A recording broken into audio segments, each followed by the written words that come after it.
Hi, welcome to another episode of Hot Takes with me, the Silver Fox. And it's a bad day for the SNP because of Labour. Now, just over the last couple of days, you have reality setting in with the SNP. And John Swinney's come out and said, "Oh no, we'll work with Labour. We'll work with the Labour government. We're prepared to work well with the Labour government because we're both socialist governments." Blah blah blah, and sort of doing the glad handing and the warm talk, trying to create some kind of bonhomie between the parties. Well, Keir Starmer came out today and he's released Labour's what he called Manifesto. It's more like a sham fiasco because in it, there's a lot of stuff that is basically regurgitation of stuff that's gone before. It's all uncosted. There's nothing there of any sort of surprise or anything that we weren't expecting. Obviously, taxes will go up, and there's some strange stuff about recognising Palestine and therefore, rewarding terrorism and things like that. But within it is something which will freeze the hearts of SNP supporters and especially the upper echelons of the party itself. Because the SNP, have been accused by Labour, by Sir Keir Starmer, of shattering the trust of the electorate, shattering the trust in parliamentary process of in politics in general.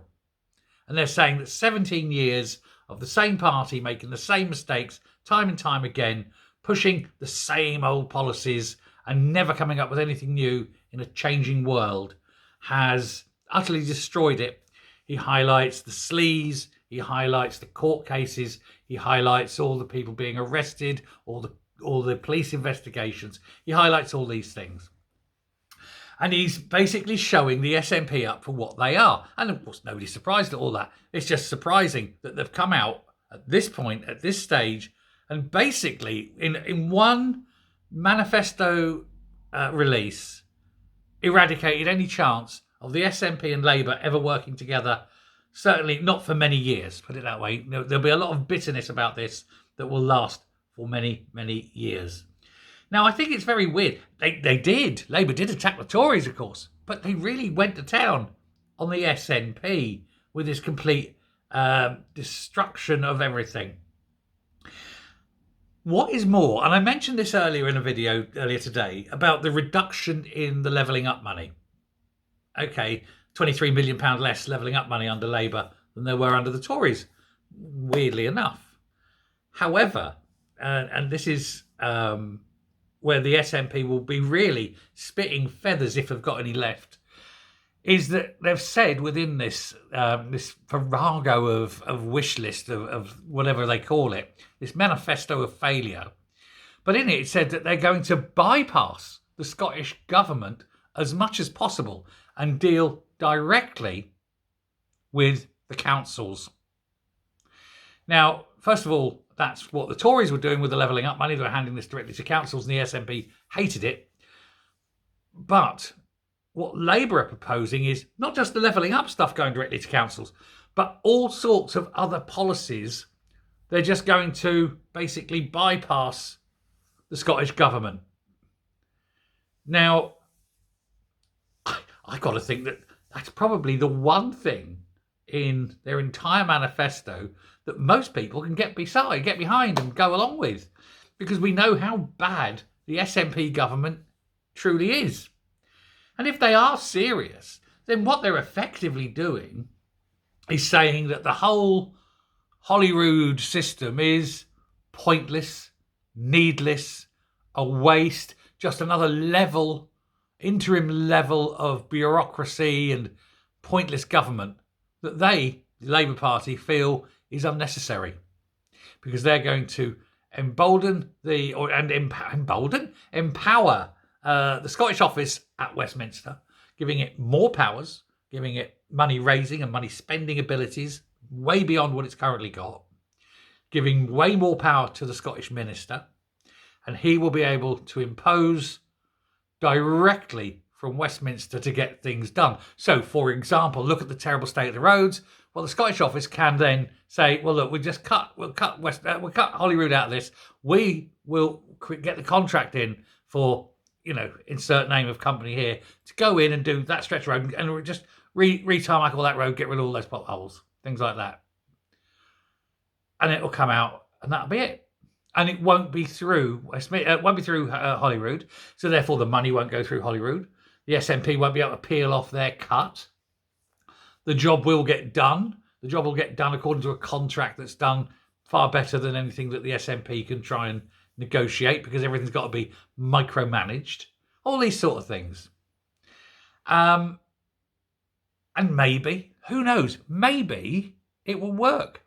Now, I've got to be honest and say, I don't think Labour are going to get it right. I don't think that Labour are going to improve much. But simply showing people that they don't need Holyrood could be the beginning of the end of Holyrood. And yes, I know I said I was thinking about standing. But if Holyrood wasn't there and I couldn't stand, trust me, I wouldn't be losing sleep. I think it's absolutely marvellous. I think it's absolutely appalling for the SNP. They know. I mean, they're going to get wiped out of the general election, virtually wiped out, maybe a handful of seats left. But come the 2026 Scottish elections, likewise, they're just going to be seen as being unnecessary, wasteful, and worst of all, embarrassing. When you are embarrassed to tell people that you're an SNP supporter, because that's what we need to do. We need to make being you're an SNP supporter and make it embarrassing. Because it's been shown as a failure, a failing party with a failing system. And so, yes, much as I think that the whole Labour Party going into power is awful, I've got to go tip hat for that one. To do that and to work directly and run it directly out of the Scottish office for the things that people actually need. Now, I don't know the full extent. They haven't gone into the full extent, but they have said that they're going to be working with councils. Now, whether that means they take over the NHS, whether they take over education, I don't know. It's too early to say. But certainly any removal of power where the SNP can interfere in what people require has got, I think, to be a good thing. So, well done, Keir Starmer. Well done. That's one. I'll give you that one. The rest of it's going to be bloody awful. But that one's okay. Anyway, you just imagine them sitting there in SNP headquarters, They'll have slaughtered the chicken. They'll be going through the entrails. They'll be going, what can we do? And then nothing. Nothing. They haven't got any power. They haven't got any money. They haven't got any way of stopping it. And they know they're finished. And it is just joyous. So much, as I say, there is a lot of rubbish in this manifesto. But that one, I like that. Tell me what you think. Speak soon. Bye.